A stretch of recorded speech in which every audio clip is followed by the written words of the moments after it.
Assalamualaikum warahmatullahi wabarakatuh. Bismillahirrahmanirrahim. Alhamdulillahirabbil alamin wa bihi nasta'in wa la 'udwana illa 'alal zalimin. Allahumma shalli wa sallim wa barik ala Muhammad wa ala alihi wa sahbihi ajmain.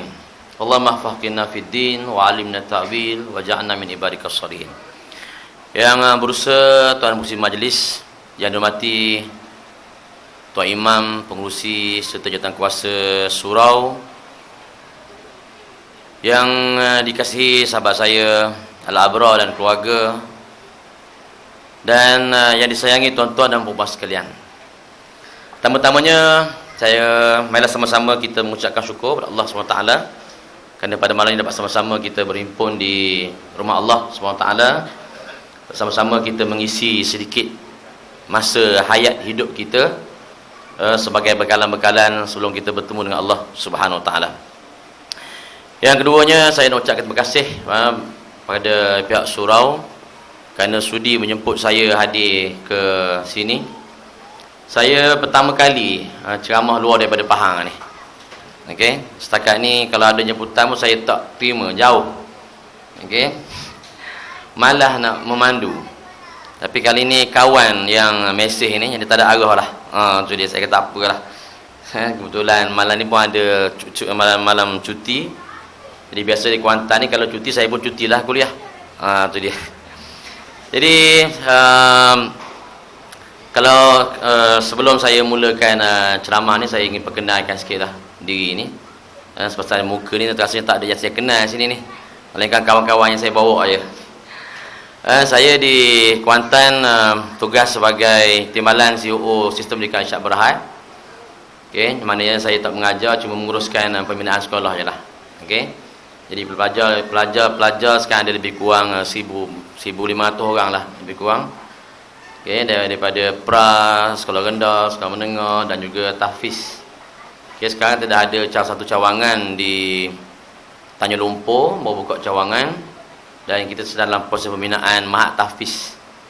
Tahfiz yang pusat ataupun tempat utama kita dah tak menampung bilangan pelajar yang ramai, so kita nak alihkan tahfiz keluar daripada tempat tu. Jadi saya ada latar belakang sikit-sikit berkenaan dengan pendidikan ni.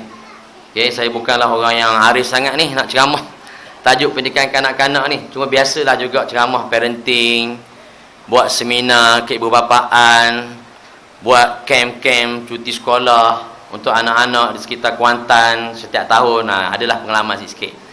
Jadi insyaAllah malam ni saya kongsilah sikit pengalaman dengan tuan-tuan. Nak kata pandai, saya ni muda lagi. Kira muda lah ni. Umur 40. Kategori muda lagi lah. Baru 40 baru. Kalau nak kata anak ramai pun, anak saya lebih sikit daripada anak Abrar ni. Dia anak 8 lah. Kahwin lewat pada saya. Tu kan, cepat dia daripada saya ni. Macam mana? Saya baru 5 orang baru. Tapi insyaAllah saya kongsi sikit dengan tuan-tuan ni daripada pengalaman saya menyampaikan kursus ceramah di sekitar Kuantan insyaAllah. Jadi tajuk yang kita setuju banyak ialah pendidikan anak-anak dalam Islam. Satu tajuk yang bagi ana sangat penting, terutamanya pada zaman kita ini. Sangat-sangat penting.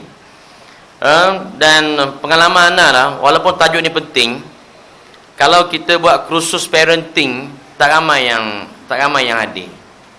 Ni. Sedangkan nak jadi engineer, nak jadi doktor, kita terpaksa bertahun-tahun ambil subjek belajar kursus di universiti untuk jadi seorang yang pakar dalam bidang kedoktoran, perguruan. Tapi nak jadi ayah, mak yang baik ni tak ramai orang yang sanggup tadah telinga lah untuk mendengar bagaimana menjadi ibu bapa yang baik. Dan kalau kita buat kursus biasanya parenting ni, biasa ayah datang juga. Tapi datang hantar isteri je. Datang hantar, siap bagi tahu dia tu. Kau datang ambil lah nanti. Dah isteri tanya, dah awak? Saya mancing kejap. Tu dia. Biasa ayah-ayah ni macam tu lah, dia passing kat isteri, kat mak je urusan pendidikan anak-anak. Padahal hari ni antara perkara yang paling penting dalam hidup kita ini ialah antaranya membina isi rumah ataupun keluarga yang soleh. Tuan-tuan dan puan sekalian, anak ni merupakan anugerah daripada Allah Subhanahu Wa Taala. Anak ni, kita nak rasa anugerah anak ni,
kita kena tanya orang yang kahwin lama dah tak ada anak.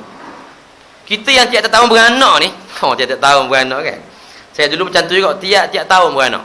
Kebetulan CEO saya di sekolah Irsyad, anak ada 16 orang. Jadi waktu dia berhenti beranak, saya setiap tahun ni, setiap tahun dia kata ada anak lawan, ada orang nak lawan gaya dia kata ni. Tapi setakat 5 je. Setiap tahun mana kita tak rasa sangat betapa besarnya nikmatnya ada anak ni. Hatta kalau ada anak seorang pun kita tak rasa sangat. Tapi orang yang tak ada anak, kahwin 10 tahun, kahwin 15 tahun, kahwin 20 tahun. Cuba tanya dia, macam mana kehidupan dia? Naknya lah anak. Macam-macam cara dia buat. Berobat, pergi Mekah. Orang kata ni, debu kurma ni bagus campur madu ni. Boleh mudah mengandung, beli. Orang lain beli 1 kilo, dia 5 kilo beli. Punya nak dapat anak. Balik hari-hari makan, tak jadi juga. Orang jual madu Yaman pula, kata madu Yaman ni power. Beli pula madu Yaman, tak jadi juga. Habis. Ni dia. Bila kita tanya, dia kata sunyi kehidupan dia. Balik rumah tengok muka isteri tengok muka suami. Anak-anak hilai, tawa, tangis anak-anak, tak ada dalam rumah. So anak-anak tuan-tuan merupakan sebahagian daripada anugerah Allah Subhanahu wa taala. Dan Allah sebut, Nabi sebut dalam hadis dia, memang antara rezeki yang Allah kurniakan kepada manusia ni, yang tiada upaya manusia menentukannya ialah anak-anak. Ni dia. Kadang-kadang nampak orang cergah, badan berketul-ketul, six pack, bini pun slim, anak seorang tu je. 5 tahun dah kahwin. Tapi budak-budak muda ke dalam mamak rempik tu, badan macam sak dadah je, buat dalam semak je, boleh ada je, ngandung, mudah je dapat. Ni dia. Jadi anak ni anugerah Allah Subhanahu Wa Taala, yang mana anugerah yang tidak sebagaimana anugerah rezeki lain. Anak anugerah yang bersifat amanah daripada Allah Subhanahu Wa Taala. Betul Nabi sebut dalam hadis dia, hadis yang masyhur biasa kita dengar, kullu mauludin yuladu 'alal fitrah fa abawahu an yuhawwidanahu aw yunassiranahu aw yumajjisanahu. Nabi kata setiap anak Adam itu lahir fitrah, sama je belaka. Tetapi kamulah, mak ayahlah yang menjadikannya sama ada Nasrani, Majusi, ataupun Yahudi. Artinya Allah meletakkan kita amanah. Anak ni amanah untuk kita bina bentuk dia. Sejauh mana kita mampu bentuk dia, sama ada menjadi Yahudi, Nasrani, Majusi, atau menjadi seorang anak yang soleh. Tuan-tuan dan puan-puan sekalian, kalau kita tengok dalam Quran, banyak Allah Ta'ala cerita pasal anak ni. Dan kata ulama, tujuan Allah Ta'ala sebut pasal anak ni ialah untuk Allah menceritakan tentang kebesaran Allah SWT dalam menciptakan. Ni dia. Zaman kita ni, mungkin bila kita cerita tentang kejadian manusia, kita tak rasa apa-apa sangat, biasa je. Zaman sains, zaman saintifik. Tapi zaman Nabi SAW dulu, zaman ketika mana bukan zaman sains, zaman hanya zaman falsafah aja, zaman yang mana terkenal dengan zaman syair-syair Arab. Zaman tu zaman masyhur dengan syair-syair Arab. Siapa yang pandai karang lafaz syair Arab, dia akan dimuliakan pada zamannya. Tapi pada zaman Nabi yang tidak ada kecanggihan sains tu, Al-Quran telah datang cerita tentang sains, antaranya tentang kejadian manusia. Kalau kita baca dalam setengah-setengah buku disebut bagaimana dulu sebelum datangnya Islam, orang kafir dia bagi tahu manusia ni jadi manusia ni kerana dewa yang letakkan baby dalam perut. Ni dia. Dewa Tuhan letakkan baby. Bila datang Al-Quran cerita tentang persenyawaan, benih, darah, kemudian daging ditiupkan roh. Pada waktu tu orang Mekah kata ni, apa benda Muhammad ni mengarut sangat ni, cerita pasal benih lah apa ni pada zaman tu. Pada zaman kita ini, cerita tentang kejadian manusia adalah merupakan di antara salah satu kebesaran daripada Allah Subhanahu wa taala. Manusia tidak ada daya upaya untuk nak macam bagaimana anak yang dilahirkan. Tak boleh. Ada satu kisah seorang profesor. Dia ni tak kahwin. Umur dah lanjut. Orangnya cerdik. Cerdik sangat-sangat. Hebat, belajar, cerdik. Dapat macam-macam anugerah. Tapi tak kahwin lagi. Antara sebab tak kahwin ni kerana kulit dia hitam sangat, muka dia bodoh. Ni tak comel orangnya. Tak ada orang nak ke dia budak universiti ni. Orang universiti tak ada nak ke dia. Dia balik kampung satu hari tu, dia jumpa dengan seorang perempuan comel. Comel sangat-sangat. Tapi masalah mental pula. Tu dia. Comel-comel dah. Tapi sewel sikit. Dia pun tengok perempuan, dia kata, kalau aku kahwin dengan perempuan ni, okey kot, dia kata. Boleh jadi dapat anak comel macam perempuan ni, otak cerdik macam aku. Dia kira-kira dia macam tu. Akhirnya dia pinanglah perempuan tu. Mak perempuan dia pun terkejut. Tak ada orang nak anak moci ni. Kata pesara, tak apalah, saya nak. Dia ada kira-kira dia. Dia pun kahwinlah dengan perempuan ni. Dia takdirkan Tuhan perempuan ni mengandung. Dan tak lama kemudian beranak. Ni dia. Beranak keluar anak, gelak supa dia. Otak supa bini dia pula. Tu dia. Tak macam yang dia gambarkan. Kejut dia, alamak, tak betul perancangan dia kata ni. Sebab apa? Anak bukan kerja buat kita. Ni dia. Usahalah macam mana sekalipun Allah yang tentukan. Sebab itulah kalau ikut kajian, anak kalau ada 9 orang sekalipun tak sama perangai dia, tak sama.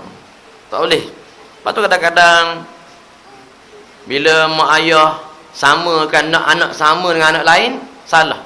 Salah dari sudut tabi'i, salah dah. Salah. Bila mak ayah nak samakan anak dengan anak lain, mu ni tak macam apamu.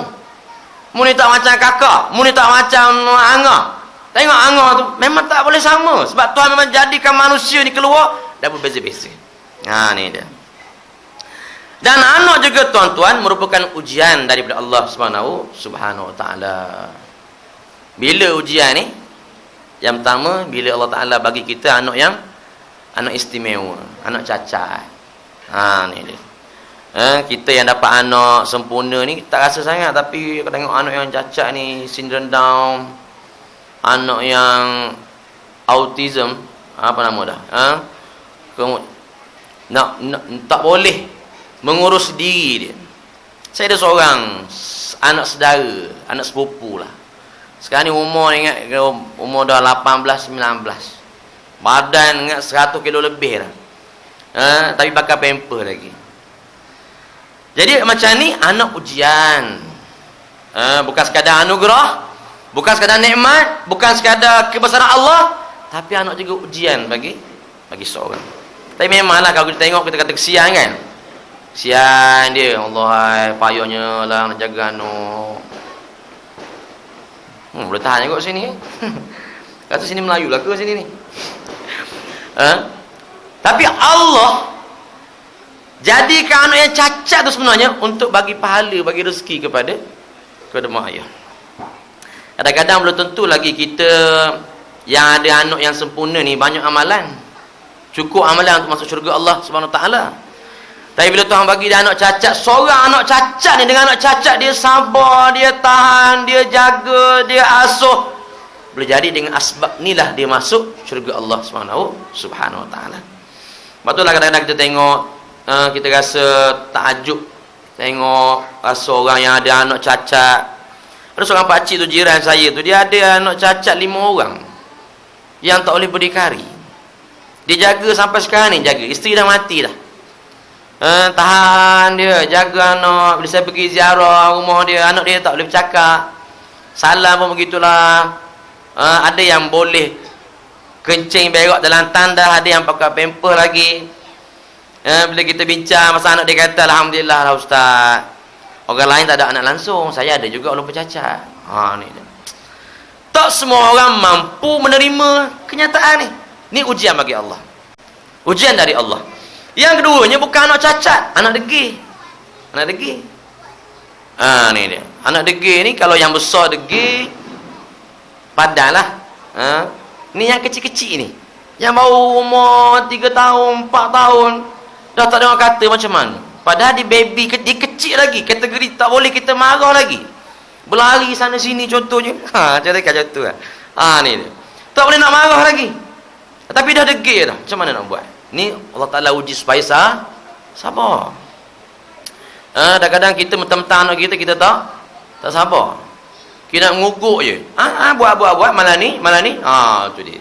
Kita mentang-mentang anak kita, budak kecil lagi, kita nak ugut. So, anak juga merupakan ujian. Merupakan ujian daripada Allah Subhanahu SWT kepada kita. Jadi, sama ada ujian tu ketika mana dia degil waktu usia kecil, ataupun juga ujian ketika mana dia besar. Ini banyak ujian ketika mana anak kita besar ni. Kalau tuan-tuan pergi kat Feda tengok, Allahu Akbar. Saya menantu orang Feda. Ni dia. Dulu pernah balik sekali, nampak ada budak-budak tu lompat ikut tingkap. Kata pasal apa lompat ikut tingkap? Pintu kan ada. Dan nampak ayah dia pegang parang. Balik lagi. Tu dia. Rupanya ayah kejar anak lompat ikut tingkap. Bila tanya-tanya rupanya duk mencuri duit ayah mak. Ni sak dadah. Allah, sial mak ayah dah lah tua dah. Tapi anak tak boleh harap. Ada setengah makcik tu yang di Feda ni, time mandi masuk tandas, bawa handphone, bawa gelang, bawa rantai, bawa beg duit. Kita pasal apa macam ni? Bukan kena bayar masuk tandas. Ni dia. Rupa-rupanya kalau tinggal kat luar, hilang. Siapa yang curi? Anak-anak yang curi. Allah, waktu ni anak jadi fitnah, jadi ujian kepada mak bapak.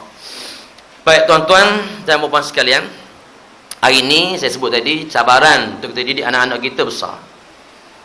Kerana anak-anak kita ini berhadapan dengan ancaman yang sangat banyak. Antara ancaman yang paling besar sekali ialah ancaman daripada ibu bapa yang jahil. Ibu bapa yang jahil ini ancaman paling besar sekali ini. Mak, ayah, budak-budak laki-laki dan perempuan, benda rumah tangga tapi jahil. Yang ni yang Nabi sebut dalam hadis dia. Nabi kata akhir zaman ni orang kafir akan mengemuri kamu seperti orang-orang lapar mengemuri makanan dalam satu dulang. Nabi tanya, adakah pada waktu itu kami lakukan yang sedikit ya Rasulullah? Saya kata pada waktu itu kamu dalam bilangan yang ramai, tetapi kamu dihinggapi penyakit al-wahn. Itu penyakit cintakan dunia dan takutkan mati. Hari ini kejahilan hari ini antaranya kerana apa? Kerana cinta, sibuk dengan kehidupan dunia ini. Mak bapak budak-budak ini kahwin.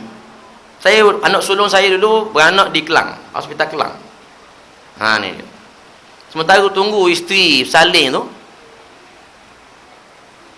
tunggu lambat. Hospital Kelang ni tahulah macam mana hospital Kelang ni. Dia punya katil pun kata ramai sangat. Antara satu-satunya hospital yang ada apa signboard, signage. Dia buat gitu, pangkah. Tak dibenarkan mancut sirih.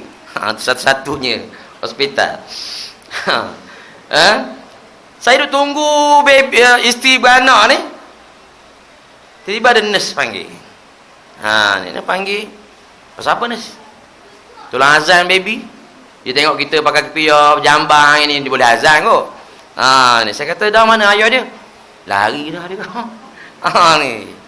Nurse tu tahu bila baby keluar suruh azan kan? Lari. Allahu Akbar. Teruk. Ni sebab apa?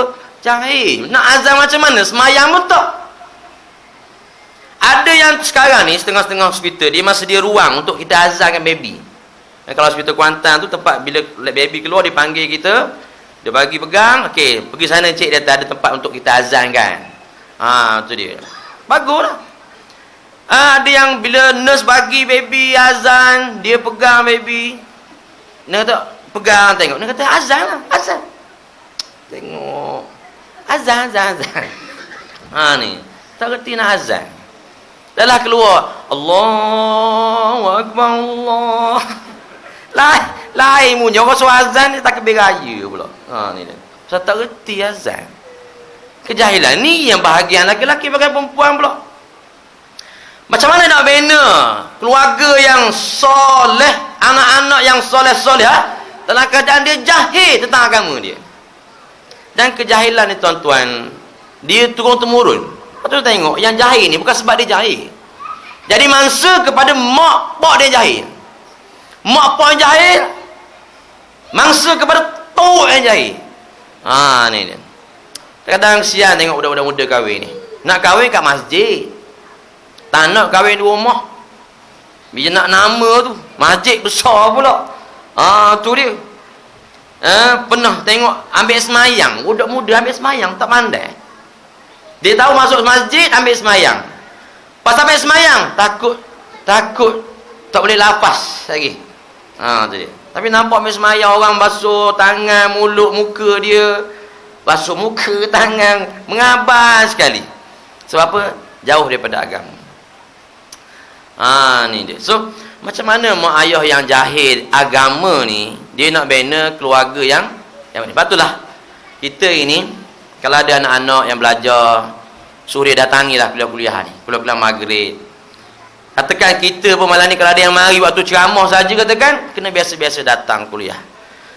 Kerana dengan asas ilmu sahajalah kita boleh bina anak-anak kita yang berilmu. Kalau kita tak ada ilmu, macam mana kita nak bagi ilmu kepada anak-anak kita? Antaranya ilmu agama. Saya ada seorang kawan Tok Pengulu. Dia ni tua dah meninggal dah pun. Tapi dia bila dah tua, dia pergi mengaji, belajar. Dia rasa bersalah anak-anak dia ni tak ikut dia pergi masjid, pergi mendengar. Jadi jumpa saya, tanya macam mana ustaz anak-anak ni. Saya kata anak besar mana? Anak 40 tahun. Dia kata payah dah ji. Tua dah ni. Yalah ustaz, saya pun salah lah. Dia kata dulu saya tak latih anak-anak saya pergi masjid surau. Ginilah kata haji buat ceramah kat rumah. Dia pun buat kuliah kat rumah dia, panggil anak-anak. Sebelum saya sampai tu, dia bagi tahu dulu. Ustaz, anak sulung saya ni boros. Bahan sikit. Dia pula tukar bagi tahu. Anak kedua saya ni banyak cakap, banyak melawan. Saya sentuh sikit. Saya kata ni parok ni je, banyak nak sentuh ni. Makan benda ni tanya. Kalau mi goreng tak payah ke apa. Kalau kambing boleh lebih sikit. Tapi akhirnya berkesan juga. Adalah usaha dia tu. Sebab dia rasa dia dah bersalah, anak-anak ni jauh pada agama, dia kena bina balik suasana agama. Baik. Selain daripada mak ayah yang jahil ni, antara yang menjadi ancaman kepada anak-anak kita dalam pendidikan ni ialah suasana yang rosak ini. Suasana yang tak membina anak-anak kita. Lepas tu tuan-tuan, suasana ni kadang-kadang kita yang bentuk suasana tu. Kita yang bentuk suasana tu. Saya ambil contoh di rumah kita contohnya. Di rumah kita, kadang-kadang rumah kita ni, kita anak tak pasti rumah ke panggung wayang ni. TV bapak besar. Speaker lagi macam pekak. Jadi anak ni CD movie ni 4 kali dah tengok Polis Evo. Tu. Allahu Akbar. Dah macam mana anak-anak nak jadi anak-anak yang anak-anak keliru. Ni rumah ke panggung yang saya tengok movie je. Kita yang bentuk suasana yang tak baik di rumah. Itu dikala di rumah lah. Kalau di sekolah, pengalaman saya ceramah di sekolah, kadang-kadang cikgu campur lelaki perempuan, senaman dan sebagainya. Pernah anak murid saya bila pindah sekolah, dia letakkan lelaki perempuan dalam kelas. Ni dia. So kadang-kadang suasana yang ada ni, dia tak membina anak-anak kita dalam jadi anak yang baik. Dan hari ni, antara suasana yang rosak ini ialah suasana yang sekitar kita ni. Ni, patutlah Nabi sebut an-nasu ala dini mulukihim. Agama seorang tu adalah terletak pada agama pemerintah, penguasa. Karena mereka lah yang membentuk suasana, mereka lah yang membentuk sikap, mereka lah yang membentuk akidah, mereka lah yang membentuk perangai rakyat mereka. Saya contoh macam isu yang hangat sekarang ni, isu rokok vape. Siapa-siapa jadi cikgu, dia tahulah macam mana. Budak sekolah rendah dah beli dah rokok vape sekarang ni. Dah sekolah rendah, bukan harga RM50. Bila kita tangkap budak-budak kadang baru tahu punya harga RM200. Ada kawan saya tu beli mula-mula dulu, sebelum haram dulu, saya cuba kat sekali. Sebelum haram tu kan, nampak dia isap tu, saya pun main cuba sekali. Sedap juga tu, rasa strawberry. Ni dia rokok ni sedapnya bila kita pergi mancing, tunggu ikan lambat tu. Biasa rokok daun je lah, rokok betul. Ni budak-budak kecil dah isap ni. Padahal dia merosakkan akhlak. Baru ni dalam The Star saya baca ni, kajian dia buat 90% lebih yang hisap vape ni daripada kalangan Melayu Islam, dan pengguna sekarang mencecah 1 juta orang pengguna sekarang ni. Hari semalam Kementerian Kesihatan kuat-kuasakan peraturan, tak benarkan orang awam jual perasa vape tu. Hari ni ada menteri marah pula, sekat dia kata menyekat bisnes yang menguntungkan anak muda, dia kata. Aduh hai, bila menteri pening, rakyat pening. Ni dah kalau kata halal, mana pergi sekolah tak ada masalah. Budak-budak perempuan hisap sekarang ni tepi-tepi jalan je, buat bulat-bulat ni, puk puk puk puk puk, tak padan keluar ikut mulut, keluar ikut hidung pula. Allahu Akbar. Kita tak pandai, kita kalau keluar ke hidung pasal pedih je, batuk dia boleh ada je. Allah rosak. Batuk suasana ni, kata ulama, tidak sempurna agama melainkan bila tidak akan, selama mana tidak terlaksananya syariat, tidak akan sempurnanya agama, dia kata. Selama mana tidak terlaksana syariat, selama itulah tidak akan sempurnanya agama. Artinya selama itulah suasana tidak akan membantu anak-anak kita. Macam mana kita nak jamin kita boleh selamat daripada maksiat? Macam mana? Melainkan syariat, melainkan undang-undang Allah, melainkan syariat Allah Subhanahu Wa Taala. Ada satu kes, pocik ni dia lama dah tinggal nombor ekor, lama dah. Waktu muda-muda bahan nombor ekor, bertobat, tak main nombor ekor dah. Jadi orang masjid surau, mari hari-hari. Dulu hari-hari beli nombor ekor, kemudian dia insaf, tobat, mari masjid. Satu hari tu dia tidur dalam masjid ni, dalam surau, dia mimpi aksiden. Bila mimpi aksiden, duk nampak nombor tu, nombor flat tu, 7643, 7643, 7643. Jangan ambil nombor tu. Jangan ambil nombor.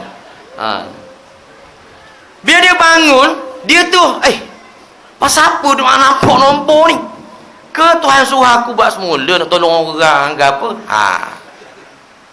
Dia pun keluar surau, tengok kedai judi ada depan tu, cabut piyah, try sekali. Tapi kalau tak ada perkara tu, macam mana nak buat? So suasana tu yang akan menentukan bagaimana bentuk anak-anak kita ini. Saya pergi ke Mekah acak kali jugalah, pergi Mekah ni. Kalau kita duduk di Jeddah ni, kita biasa tengok, kalau kita biasa jalan di Jeddah, nak jumpa perempuan yang keluar seorang-seorang payah di Jeddah ni. Di Mekah apatah lagi. Orang Mekah ni, orang Arab ni comel-comel Arab ni. Tak, siapa yang biasa pergi umrah dia tahulah.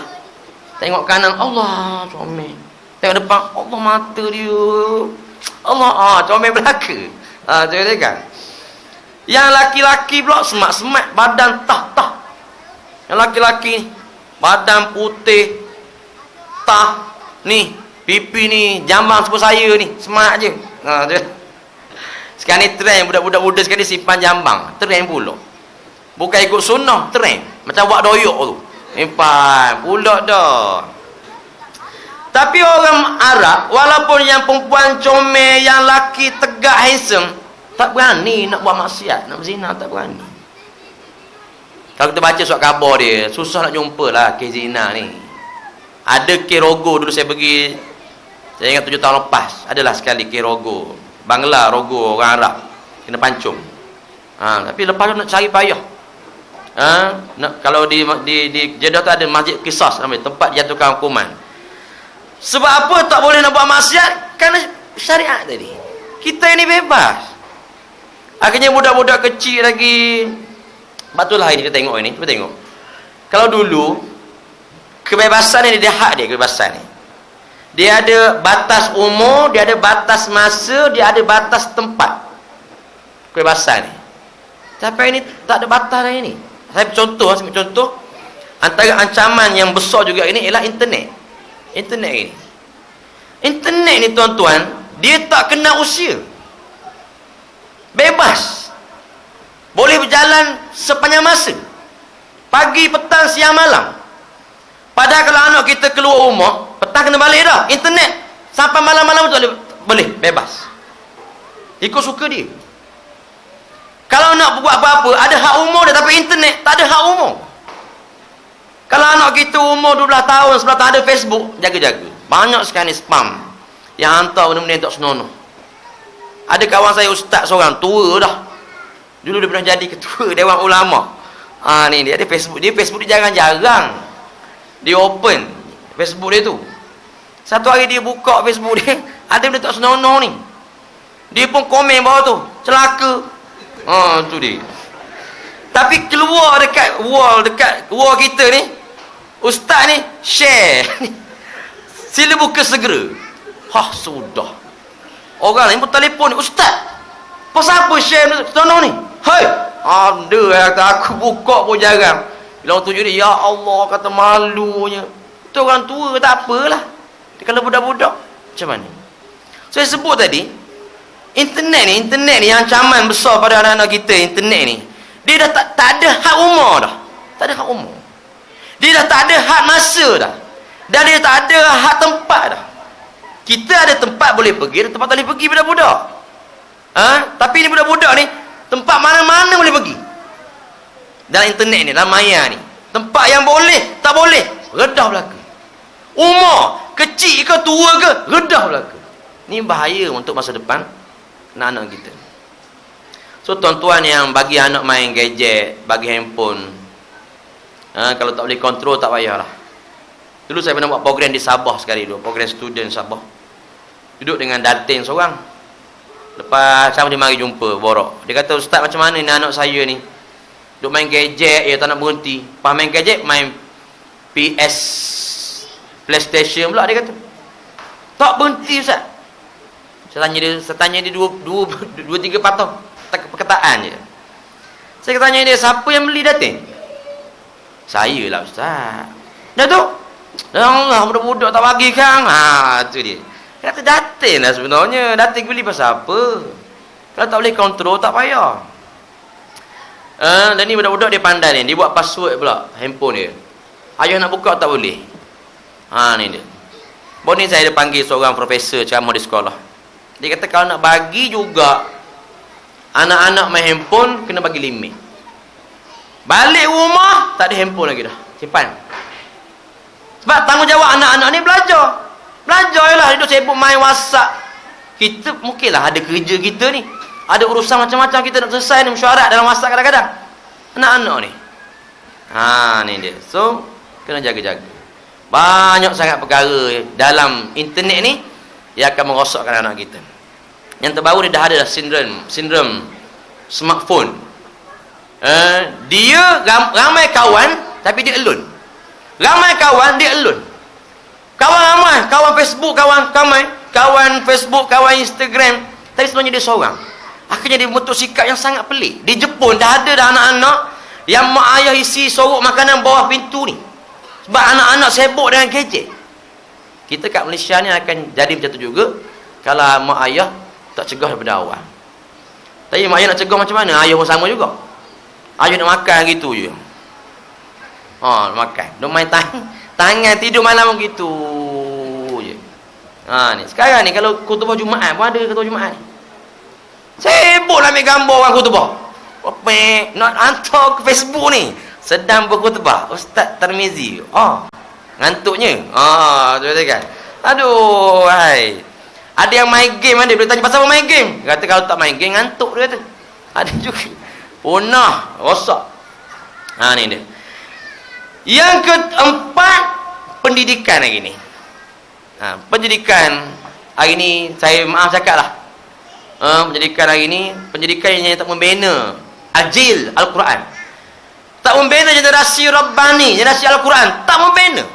Tuan-tuan bayang, pendidikan daripada tadika, sekolah rendah, sekolah menengah, masuk universiti, jadi lawyer, boleh saman. Ketika mana tuan guru nak bentai dia menjana syariah di parlimen, lawyer saman pula. Belajar apa kat sekolah? Dia belajar agama apa sehingga dia sanggup pula saman pula. Sekat pula. Kita nak kuat-kuasakan, nak mantapkan enakmen jenayah syariah. Ni belajar apa?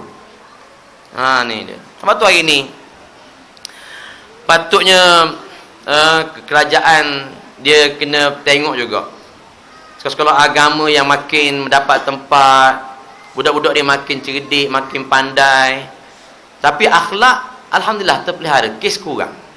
Ada kes, nak kata tak ada kes tak pernah sabar. Budak, jaga budak, kes rokok, mana-mana sekolah ada kes rokok. Sekarang ni kalau kes zina pun boleh katakan semua sekolah ada kes zina. Di Johor, boleh saya panggil seorang penceramah dari Johor. Satu sekolah tu tandas tak ada pintu tu. Tandas tak ada pintu. Kosong. Sebab apa agak-agak? Di Johor ni antara negeri paling tinggi kadar zina dia. Kadar kelahiran anak luar nikah. Katanya kajian dibuat sebulan 1,000. Bayangkan. Budak-budak perempuan ni tunggu laki-laki jalan tandas. Jadi bila tak ada pintu, senang. Cik kita boleh jauh je. Tu dia. Jadi nak berak, nak kencing, payah kena. Kawan-kawan jaga kat luar. Sebab apa kes zina dah tak terkawal dah. Jadi patutnya ini, pendidikan negara kita ini, dah tahu dah sekolah-sekolah agama ini nampak ada kelebihan. Memang saya tengok ada penambahbaikan. Sekarang dah perintis sekolah tahfiz di sekolah kebangsaan. Jadi Kuantan ada satu sekolah dipilih buat tahfiz. Ni dia. Tapi isi tu, roh tu, tak ada roh agama. Masa lagi pengajian agama sikit je, pelajar perempuan pakaian tak tutup aurat pun tak apa, pakai baju nampak bra belakang tak kisah. Buat program campur laki perempuan, buat pula program nyanyian dan sebagainya. Akhirnya merosakkan budak-budak. Sian, anak-anak kita jadi mangsa. Sebab tu saya sendirilah, yang saya banyak juga buat program budak-budak muda ni. Kita kena tengok anak-anak muda ni mangsa kepada keberadaan. Dia bukan pelaku semata-mata, tapi dia mangsa kepada sistem yang ada ni. Ni dia. Dan alhamdulillah hari ni mak bapak sebahagian besarnya dah sedar kepentingan agama ni. Sekolah saya sekolah bayar, setiap bulan kena bayar RM200 sekolah rendah. Tadika pun kena bayar RM200. Mungkin di sini mungkin murah lah. Di Kuantan mungkin mahal, RM200. Kalau menengah 400 lebih. Kalau selama mungkin mahal lah di Kuantan. Di sini mungkin murah. Tapi nak ceritanya, untuk tahun depan ni, kemasukan tahun depan, bulan 2 kita tutup dah. Boleh tutup dah, ramai sangat masa hantar anak. Walaupun bayar, tapi dia tahu anak-anak tanpa agama punah. Ni dia. Alhamdulillah ada kesedaran daripada mak ayah hari ni. Yang hantar walaupun sekolah rendah, hantar anak-anak tahfiz. Dia kata tak apalah, yang penting ada agama. Nanti besar nanti pandai-pandai akulah. Macam mana pula nak bentuk dia ni? Nak kerja apa? Ni. Jadi pendidikan dalam negara kita ini yang hanya pendidikan yang membentuk manusia, mementingkan benda juga. Belajar nak jadi apa? Belajar nak jadi apa? Hatta mak ayah sendiri pun hantar anak, pesan ke anak, belajar rajin-rajin, senang nanti bila dapat rizal bagus, dapat kerja sedap, boleh tolong ayah. Tu dia. Siap besar awal dah. Mak ayah sendiri nampak pendidikan ni untuk kebendaan. Pendidikan untuk benda juga. So macam mana anak-anak ni nak fikir agama, sedangkan mak ayah pun fikir tentang kebendaan juga. Alhamdulillah lah ini di setengah-setengah sekolah agama dah ada tahfiz sains. Macam di Kuantan banyaklah. Ada sekolah yang tahfiz saja, tahfiz sains. Kalau macam Mahat Tahfiz Negeri Pahang tu, yang mohon minta 7-800 orang. Guna kabel menteri bosor, kabel tuangku, surat kuning, tok kuning lah, ada belaka. Ni dia. Tu sekolah memang milik kerajaan negeri. Yang sekolah saya ni pun ada juga main surat kabel ni. Saya ni anak ni cucu speaker ni. Jadi macam mana saya tengoklah dia kosong boleh tak ni anak speaker nanti kan. Tu dia. Tu dia kan. Dia nak cerita dia ni, ni ayah dia ni YB. Ayah ni anak saudara MB. Yang ni kawan kerabat ni kena ambil ni. Ni dia. Maknanya orang makin faham kepentingan agama. Dan pernah dulu di Kuantan ada satu sekolah dulu, pengetua dia dah berhenti dah. Bila mana pengetua dia wajibkan pelajar lelaki dia sembahyang Jumaat. Bila wajib sembahyang Jumaat, mak ayah mari serang sekolah, marah ke pengetua ni. Ustaz Mahmud Mat, Ustaz Mahmud Mat pernah biasa masuk TV juga. Marah pengetua sebab apa? Paksa anak-anak dia sembahyang Jumaat. Tuan-tuan boleh bayar macam mana mak ayah gini. Dulu saya pernah mengajar sekolah kebangsaan tu. Pernah sekejap lah mengajar sekolah kebangsaan. Anak yang kita denda, rotan. Pernah kawan saya seorang, dia rotan, dia dah pencen. Datuk dia nama tu. Jadi dia budak-budak dia rotan. Mak ayah mari bawa parang. Cari. Mana cikgu ni? Tapi tak, waktu tu dia tak keluar, mana pergi tak tahu. Nyorok orangnya. Bawa parang ni. Mana? Siapa yang berani sangat sentuh anak dia ni? Allah Akbar. Ni pendidikan dalam negara kita. Dan antara ancaman besar juga kepada anak-anak kita ni ialah yang disebut sebagai yang Nabi kata al-mar'u ala dini khalili. Seseorang tu di atas agama kawan-kawan dia. Yang banyak rosak anak-anak kita ni kawan-kawan lah. Duduk di taman macam ni, kadang-kadang kita tak tahu anak kita mari mana belajar, cakap balik rumah. Bila cakap marah dengan adik-adik sebut bab ai, bangsa. Kita tak tahu mari mana dia belajar ni. Tak pernah kita ajar kawan-kawan dia. Sebab itulah kadang-kadang kita kawan-kawan anak Nabi sebut jadi kawan-kawan yang akan penghuni anak-anak kita. Patutlah bila kita hantar anak-anak kita ke tempat-tempat pengajian agama, agak selamatlah sikit. Duduk dia selamat, kawan-kawan yang baik. Cuma kadang-kadang ada juga lah nakal-nakalnya. Pernah sekolah agama ni, masyarakat ingat tempat longgokan, tempat kebajikan. Mari jumpa ustaz, ni anak saya ni tak ada arah dah ni, nak guana degil sangat dah. Ikut mana ustaz lah nak guana pun. Aduh. Saya kata sedap pakcik. Dah tak ada arah serah kita pula kata. Dah tak ada arah dah, bau pasing. Akhirnya jangan ambil budak-budak lain. Patutnya yang terbaiklah hantar ke pusat pengajian. Biar jadi togu, jadi ulama. Tapi dah. Dia pula yang hak ni yang tak ada arah dah. Yang ni ustaz hak ni paling teruk sekali di rumah belajar. Hak lain-lain tu alhamdulillah cik cerdik saya hantar yang malas hantar sekolah sekolah kelas tu hak ni teruk sangat. Sekolah agama jadi jatuh imam sudahlah. Tu dia. Ayo, mikir hantar sekolah harak ni. Saya jadi tu imam boleh ngaji gitu je. Aduh, komam tu. Ni baik. Jadi, walaupun kita nampak perkara ni biasa kecil je, tapi dalam pendidikan hari ni, yang inilah yang banyak mengganggu pendidikan di sekolah. Pernah satu ketika seorang budak bila kita buat interview bahasa Inggeris, oral bahasa Inggeris, borok-borok dengan dia. Tanya dia, siapa orang yang paling kamu suka, sayang? Tak ada orang ni kata. Tanya, ni ayah, mak macam mana?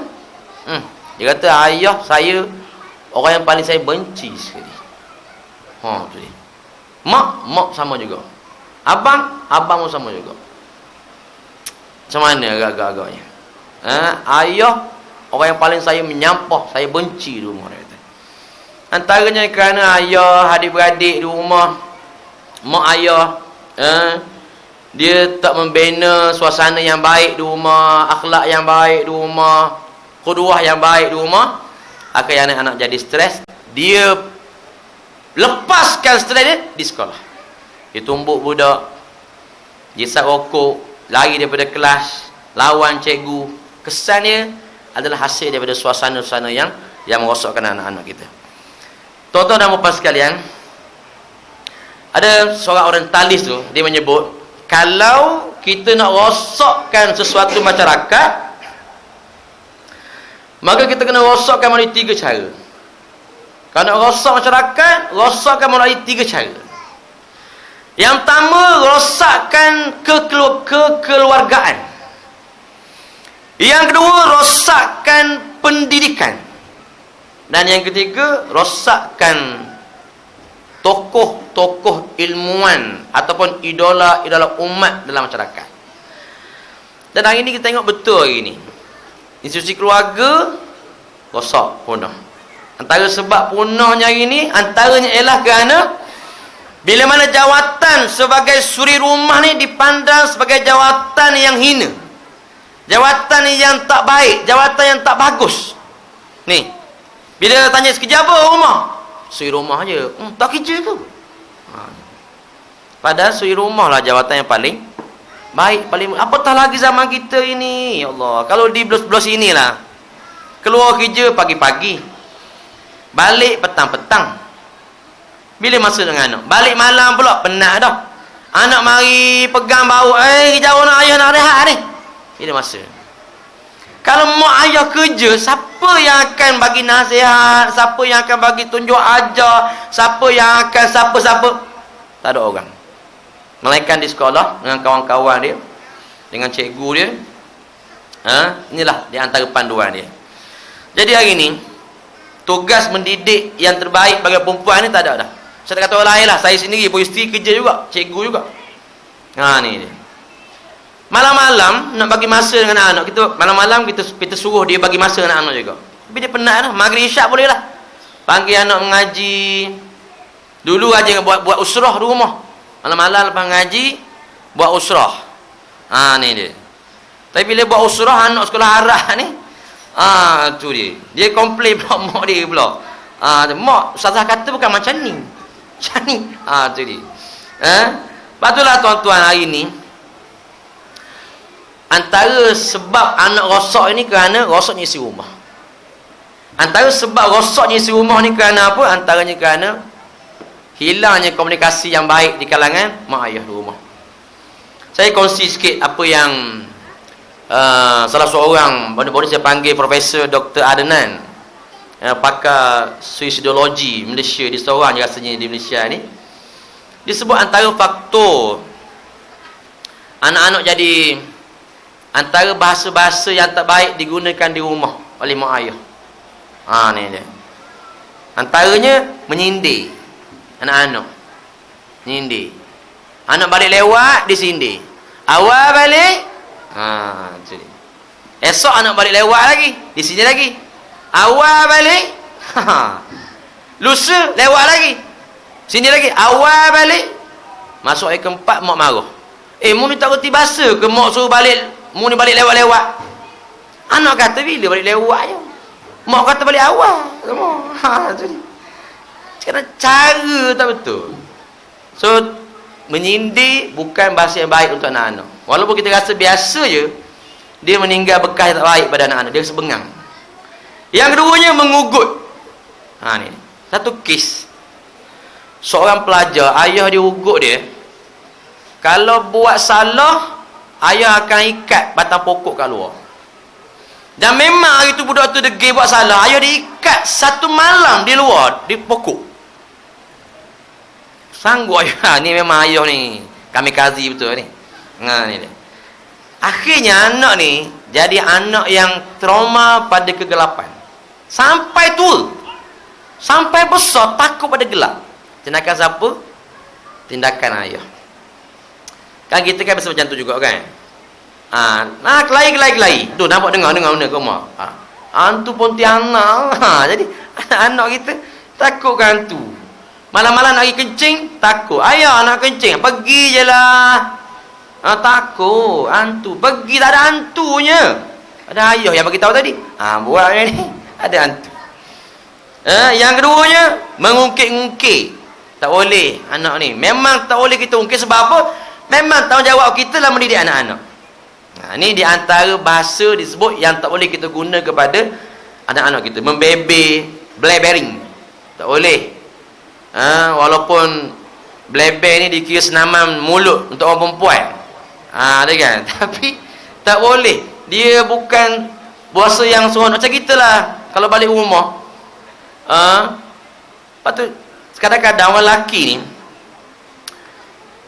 bila isteri suruh benda-benda dia tak buat. Orang perempuan ni dia punya cakap tu banyak. Kadang-kadang dia nak keluar rumah, nak pergi beli lauk, dia nak suruh kita jemur kain je. Tapi waktu nak suruh tu dia kata ni kain ni dalam mesin basuh ni nanti tolong jemur ya, jangan lupa pula tu lepas ni. Nanti kan lupa, nanti kan busung pula kain ni. Lepas tu tengok-tengok sikit kain kat luar. Jangan macam-macam. Padahal nak suruhnya jemur kain je. Tapi cakap jadi tu lelaki macam cakap khabar ni. Ya. Balik-balik tengok tak buat pun, tak jemur kain.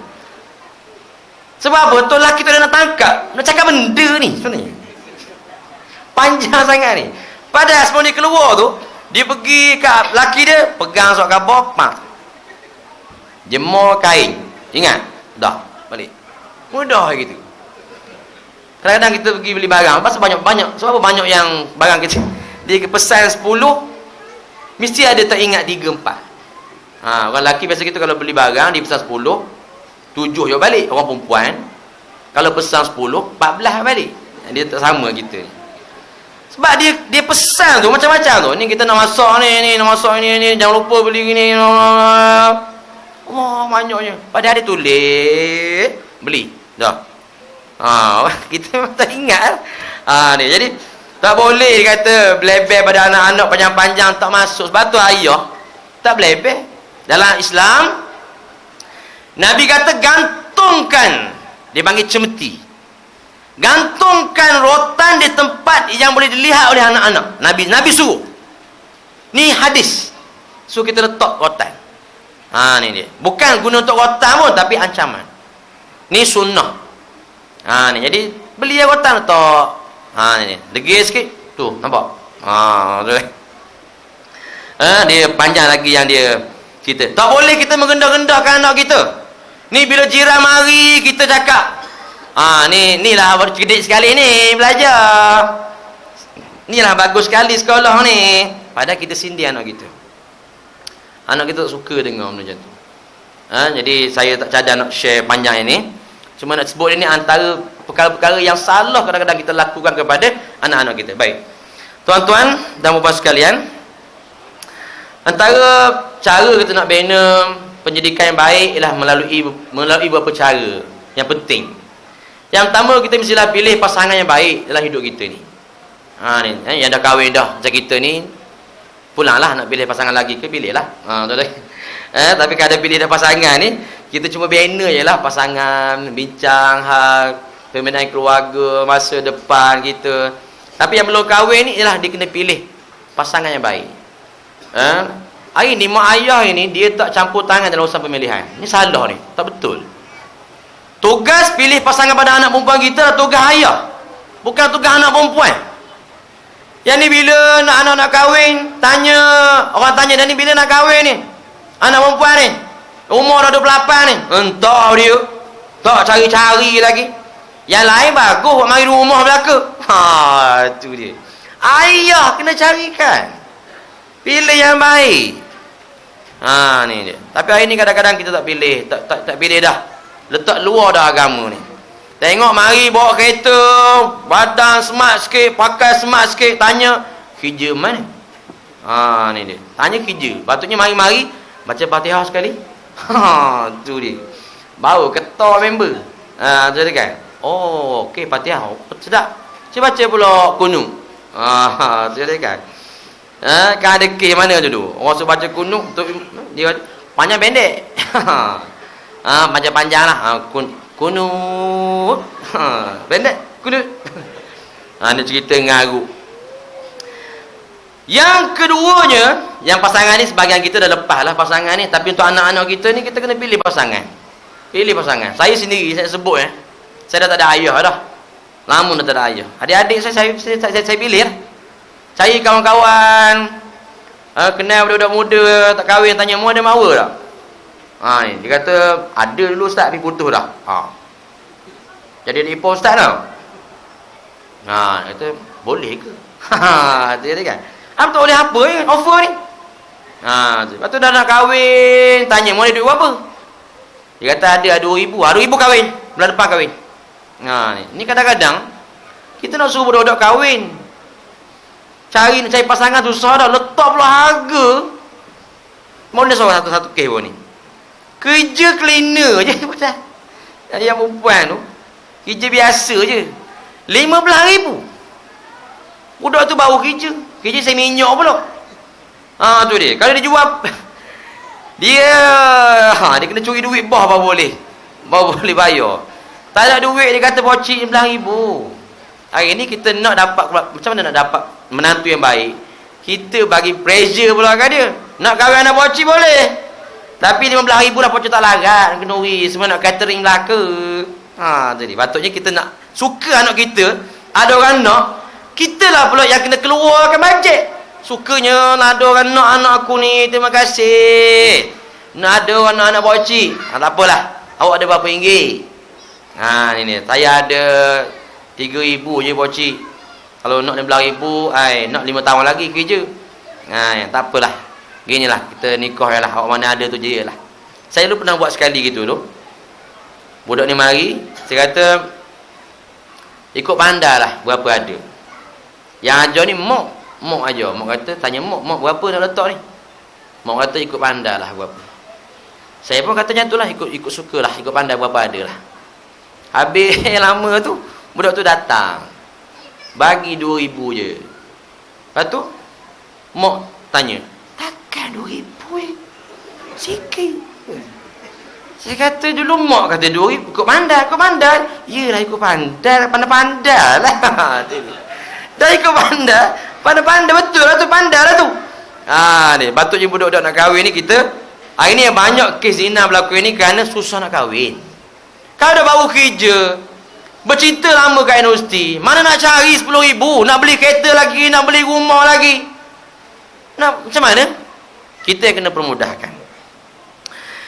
Dan yang kedua yang paling penting sekali untuk membina anak-anak yang baik ni ialah kita sendiri kena jadi qudwah hasanah kepada anak-anak kita. Tuan-tuan, kalau tuan-tuan yang serokok, minta maaf lah, tak payah marah lah anak-anak yang serokok, tak payah marah lah. Ni dia. Saya biasa tangkap budak-budak yang serokok sekolah ni. Bila kita panggil mak ayah, kita tanya ayah dulu. Minta maaf cik nak tanya ayah, cik serokok tak? Yelah isap ustaz, tapi setanah lah anak saya serokok. Awak yang serokok, mak ayah isap web. Gila-gila. Anak isap lah juga. Ni dia anak ni, dia ikut kita. Anak ni ada seorang di kampung saya dulu, Cina seorang. Kedai ayah saya, kedai dia jauh, tapi dia ni kerja menjerit hari-hari dengan anak-anak ni. Dia dah mati dah. Sekarang ni menjerit, anak dia pula menjerit. Tu dia. Anak dia pula, sebab apa? Mewarisi anak. Mewarisi mak ayah. Kalau kita ni pongoh, garang, isteri pula perangai lebih kurang je, anak akan lahir anak-anak yang ikut perangai mak ayah dia. Kalau kita kedua yang baik, masa waktu pergi semayang, tak payah hajar anak-anak akan buat sendiri. Ni dia, tengok. Cuma ialah kadang-kadang bila anak kecil ni, kita kena kejut lah juga. Semayang subuh pagi katakan, kena kejut anak kita. Jom semayang subuh, mula-mula yang susah, lama-lama dah jadi biasa. Saya suka kongsi anak sulung saya seorang. Dia seorang lah yang jadi, yang dua orang lagi ni lihat juga lah. Tapi dia ni tak payah kejut sangat, tak payah pegang. Daripada luar je panggil, abang subuh, bangun dulu. Ni kadang-kadang dia bangun daripada kita sebab dia belajar tahfiz, duduk di rumah. Okay? Orang lain tak ada duduk di rumah. Anak berasi, boleh ada di rumah seorang. Ni dia duduk di rumah, pukul 5 pagi dia bangun. Sebab apa? Kita dah biasakan dia, bagi dia jam, kunci. Dia pun duduk di sekolah. kawan-kawan ni bangun awal. Ni dia. Jadi sebab itulah di rumah ni, kata seorang penulis disebut, di rumah ni kita kena jadikan rumah kita ni sebagai masjid. Rumah macam mana masjid? Masjid tempat majlis ilmu. Di rumah kita kena wujudkan majlis ilmu juga. Berapa orang sini yang buat majlis ilmu di rumah? Panggil isteri, panggil anak-anak, duduk. Hari ni ayah nak baca hadis satu. Ni dengar. Ni berapa orang buat agak-agak? Kita biasa passing kat sekolah je, kat cikgu-cikgu je. Kita kena duduk di rumah. Ni abang ni, ayah tengok dengan adik-adik ni kasar. Tak boleh, Islam larang. Ni dia. Kadang-kadang bila kita pergi jogging kat taman, bawa anak-anak letih jogging, buat usrah di taman. Minta anak sulung kita jadi pengerusi. Anak yang kedua tukang ulas, mak bagi pengisian. Macam ni tuan-tuan. Ni dia. Jadi kita kena jadikan rumah kita macam masjid. Biar ada solat berjemaah, solat sunat lah. Ni saya sekali semayang sunat, bangun awal. Memanglah kalau kita dah berumur sikit ni, nak bangun malam memang susah sikit. Ni dia, susah sikit. Kalau boleh sebulan sekali kita buat program qiyamul lail di rumah. Memang mula-mula susah nak buat, mula-mula rasa payah nak buat ni. Bila bincang dengan rumah, kata jom kita buat qiyamul lail di rumah, ajak anak-anak bangun malam. Boleh ke bang? Boleh lah, kata awak kejut lah. Tu saya tak nak tu, dia kata. Sebab dia kena kejut. Saya katakan. Tapi bila kita dah biasa buat, mudah. Anak tahu dah, hari Khamis malam Jumaat pukul 5 bangun, atau 4.45 bangun. Semayang sikit-sikit je. Semayang tahajud 2 rakaat, witir 3 rakaat. Sudah, alhamdulillah kita dah latih anak kita qiyamul lail. Yang ni ayah ajak anak-anak qiyamul lail setahun sekali. Bulan puasa je. Tu je, bulan puasa adalah qiyamul lail. Bulan lain tak ada. Ni mazhab mana tak tahu pakai ni. Ni dia. Kita buat sikit-sikit je, jangan buat banyak-banyak. Qiyamul lail ni tuan-tuan, jangan mula dengan banyak. Ini bangun pukul 3. Maya ni menangis-nangis. Ya Allah, ya Allah, ya Allah. Tahun depan pula. Tu dia. Setahun sekali je punya, tak jadi. Lepas tu kadang-kadang bila bulan puasa, saya pergi bawa qiyamul lail. Saya tanya jemaah, boleh tak saya datang nak buat semayang tasbih? Buat semayang tahajud je. Boleh ke ustaz? Tu dia. Sebab dia dah set. Mesti baca panjang-panjang. Subhanallah, alhamdulillah. Dah seronok berlagu. Ni bila kita baca perlahan, subhanallah, alhamdulillah. Lain pula. Nak pula ustaz nangis-nangis pula semayang baca. Sedap sangat. Allah. Padahal ustaz bukan nangis pun sema je gitu. Tu je. Aduh, hai. Ni trend kita. Kita buat di rumah kita ni. Bangun, semayang. Time masuk waktu yang laki-laki pergi masjid. Di rumah isteri kita kena semayang berjemaah dengan anak perempuan kita. Ni kadang-kadang kita marah juga orang rumah ni, dia kena cepat siap dia je. Anak-anak tak semayang dia tak kisah pun. Kan? Jadi bila kita suruh semayang, mesti tunggu anak-anak. Ajar anak-anak perempuan semayang berjemaah sekali, baru dia buat. Kena jadikan rumah kita macam sekolah. Macam mana sekolah? Cikgu mengajar. Cikgu mengajar macam mana? Macam mana panggil budak pun sabar. Tapi mak ayah ni kadang ajar anak di rumah soalan matematik, baru budak tanya baru, awak belajar apa sekolah? Marah selalu. Cikgu pun hari-hari boleh tahan sabar. Ayah balik malam marah selalu. Jadi cikgu tahan sabar. Ni jadikan rumah kita ni library, tempat pembacaan. Biar ada library, ada tempat buku. Rumah kita ayah membaca buku. Tuan-tuan, kalau tak boleh kontrol TV, jangan pasang TV di rumah. Kalau tak boleh kontrol, jangan pasang. Ni dia. Dulu rumah saya tak ada TV, tak ada area. Ada tak ada area. Dia selamat Pertama-tama main. Saya kebetulan hari tu ada bola ke benda. Belilah area murah satu kat pasar raya tu, 3-4 ringgit tu. Batang tu. Beli, masuk-masuk dapatlah TV 9 satu. Okey lah. Jadi anak-anak remote selamatlah TV 9 tak berebut lah. TV 9 je. Tapi petang-petang tak TV. Kata rumah payah dah ni. Ni kena buang juga ni. Ni. Pasal apa? Kalau tak boleh nak kawal, baik jangan. Dia akan merosakkan anak-anak kita segi pemikiran dan juga perangai dia. Bila tuan-tuan bagi dan tuan-tuan sekat, tengok macam mana dia merontak, marah. Dia tak boleh nak clarify dah mana satu yang patut, mana satu tak patut. Musim puasa pun nak tengok juga. Mana dia tak boleh nak tentukan dah masa baik dan masa buruk ketika menggunakan. Jadi kita kena sekat dia. Kita kena jadikan rumah kita juga macam hospital. Anak-anak kita banyak sakit jiwa dia dengan kawan-kawan dia, dengan rakan-rakan, masalah cinta dan sebagainya, tapi dia tak cari mak ayah. Sebab apa? Sebab apa kawan-kawan, budak-budak dia cari kawan dia, dia luah dalam Facebook, dia luah ke kawan-kawan dia cari cikgu dia. Sebab apa tak cari mak bapak dia? Sebab mak bapak dia tak boleh jadi doktor bagi anak-anak dia. So kita kena jadi doktor pada anak-anak kita ni. Hari ni banyak budak-budak punya masalah jiwa ini. Baru ni tengok budak pengajian tinggi di Kuantan baru ni, naik bawa motor atas jambatan Temeloh tu, terjun jambatan, jumpa mayat kat pekan. Tu dia, stres, duit tak ada, putus cinta, belajar lemah, ganggu belaka. Nak mengadu kat mak ayah, masalah komunikasi breakdown mak ayah ni. So ayah, mak, kalau lah kat luar orang sakit, dia rasa suka jumpa doktor, mengadu ke doktor. Kita kat rumah macam tu, anak-anak kena rasa seronok nak share dengan mak ayah dia. Sekarang ni antara masalah besar budak ini masalah jiwang lah, masalah cinta gini. Walaupun baru tingkatan 1, tingkatan 2, bercinta dengan orang tua.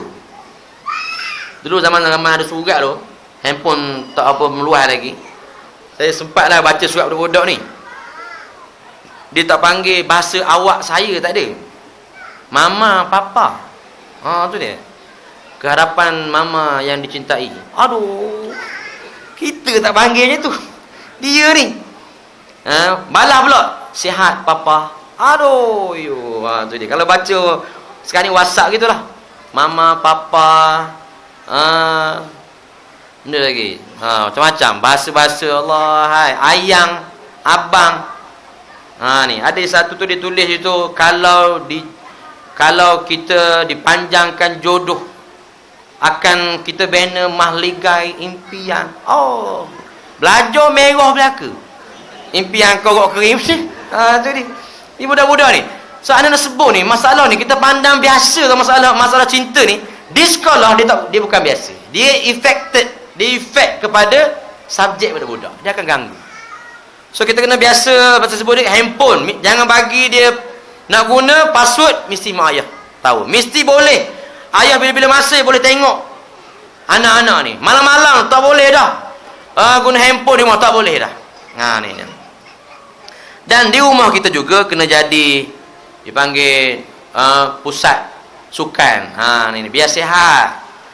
Ada seorang kata-kata hikmah ni sebut, jangan rumah kita sekadar bersih dari sampah, bersih daripada kekotoran, bersih daripada binatang-binatang yang kotor ni, tetapi tidak bersih daripada unsur-unsur yang merosakkan anak kita. Kita sapu, mop lantai hari-hari, bersih tingkap, bersih buku, bersih rumah, bagi kemas. Bila rumah sampah-sampah yang merosakkan anak kita bersihkan. Kena bersihkan tuan-tuan. Ni kata tidak, kita akan menyesal bila anak-anak kita tu dah mula tak dengar dah cakap kita. Dan antara perkara yang penting juga yang akan membentuk anak-anak kita ialah bi'ah salihah ni anda dah sebut sikit tadi dah. Yang keduanya pasal pendidikan. Ni dia, tuan-tuan, kalau perlu kita labur lebih sikit duit kita, laburlah untuk pendidikan anak-anak kita dengan pendidikan agama. Ni dia. Memanglah kalau kita duit ni banyak juga. Kalau 3-4 orang sekolah Arab, kalau sekolah-sekolah dekat sini ada rangkaian sekolah saya tu, sekolah rendah aja pun dah 500 sebulan. Sekolah rendah 300-400 tu biasa. Kalau kita hantar 5 orang anak, berapa ribu situ. Ni dia. Kalau tak mampu hantar semua, jangan sampai tak hantar semua.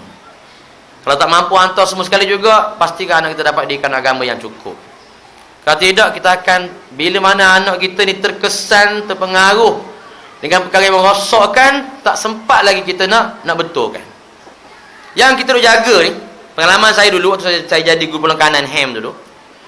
Biasa budak yang kita jaga elok ni, cuti sekolah panjang tu di balik kampung, rosak. Bila rosak tu, tuan-tuan nak betulkan balik, yang dah lama kita betulkan ni, dia rosak dalam masa 2 minggu je. Nak betulkan balik ni, susah. Sebab bukan kawan saja, iblis dan sebagainya, campur tangan sekali. Ni dia. Jadi, yang paling penting, pendidikan anak-anak, pendidikan agama anak-anak, kita perlu utamakan.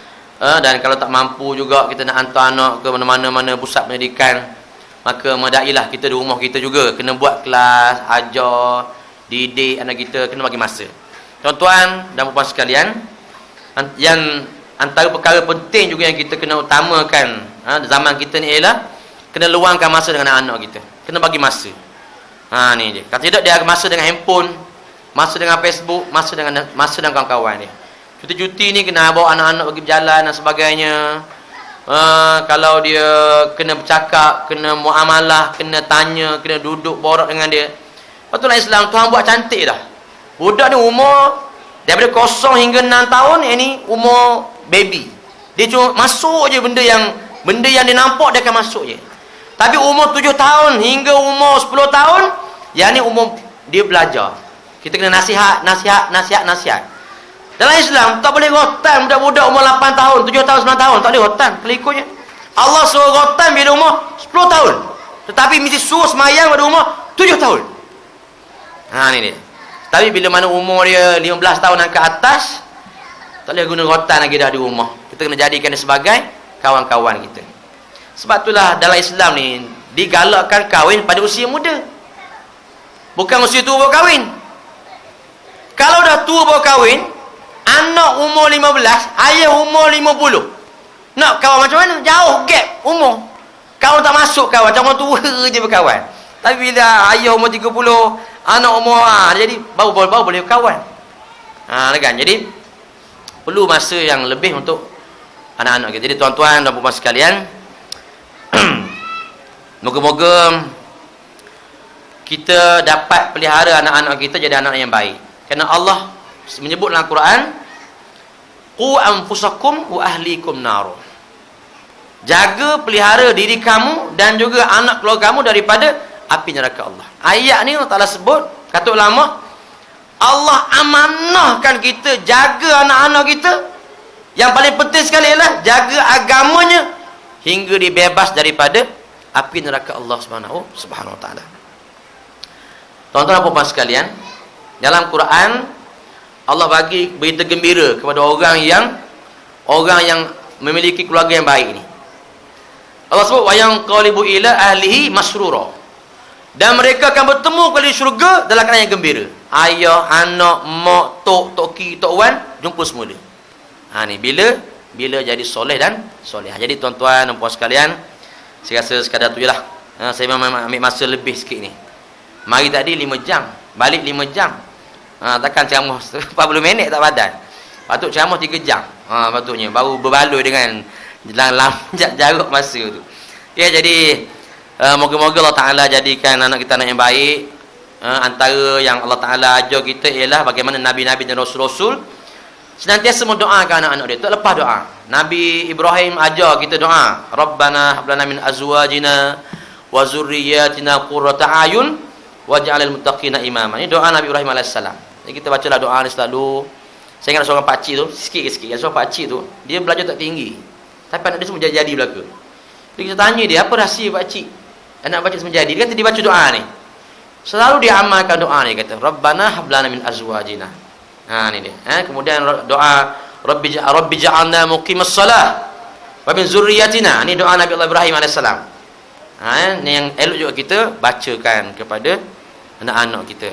Dan kalaulah ada program-program hujung cuti-cuti sekolah, memang kita kena hantar anak kita.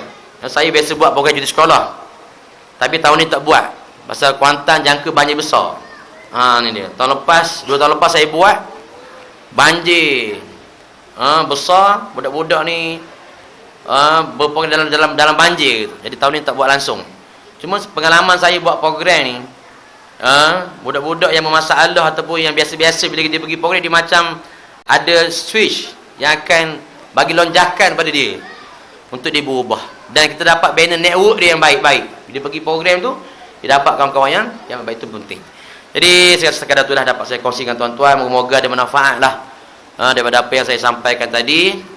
Dan moga-moga anak-anak kita jadi anak-anak yang soleh, penyejuk mata hati mak ayah dia, dan anak-anak kita menjadi anak-anak yang dapat mendoakan kita selepas kita bertemu dengan Allah Subhanahu wa taala. Wallahu a'lam. Aqulu qawli hadza wa sallallahu azim li wa lakum. Wassalamualaikum warahmatullahi taala wabarakatuh.